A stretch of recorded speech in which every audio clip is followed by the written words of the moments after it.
জানো তো, রান্নাটা না সেভাবে আমাকে কখনো করতে হয় না, কিন্তু রান্না করতে আমার ভালো লাগে। মাঝে মাঝে রান্না করি। মাম্মা আর সরো। এই রান্নার ইচ্ছেটা বাড়িয়ে দিয়েছে এই যে মিহু, দেখো একবার।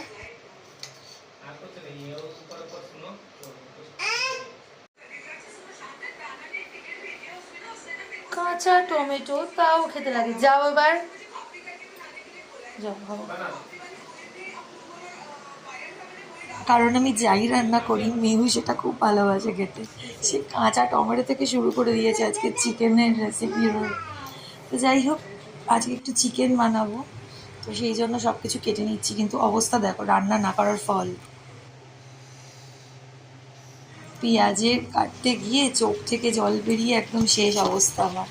যাই হোক, ঝটপট করে যা যা কাটার কেটে নিলাম। মিক্সি ইউজ করিনি, তাই জন্য সমস্ত মশলাগুলোকে কেটেই নিয়েছি।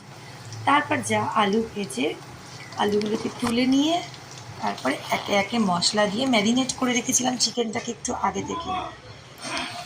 তো তারপরেই আর রান্না শুরু। ফোড়ন দিয়ে একে একে সব মশলা টশলা দিয়ে, আমি এই রেসিপি শেখাচ্ছি না, জাস্ট যা করছি ভয়েস ওভার দিচ্ছি বলে দেখে দেখে বলে দিচ্ছি।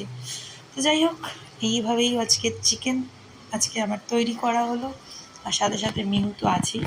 ও তো একরকম পাহারা দিচ্ছে রান্নাঘরে, মানে কাছেই বসে আছে গাড়িতে, যে কতদূর কী হচ্ছে ও দেখবে, খেতে পারলে খাবে। এই হচ্ছে রান্না আমার। চলো দেখো আমার রান্না।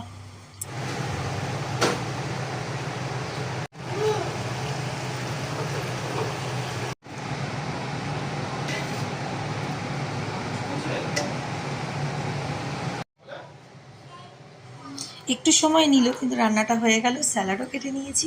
চলো আজকের মতন টাটা।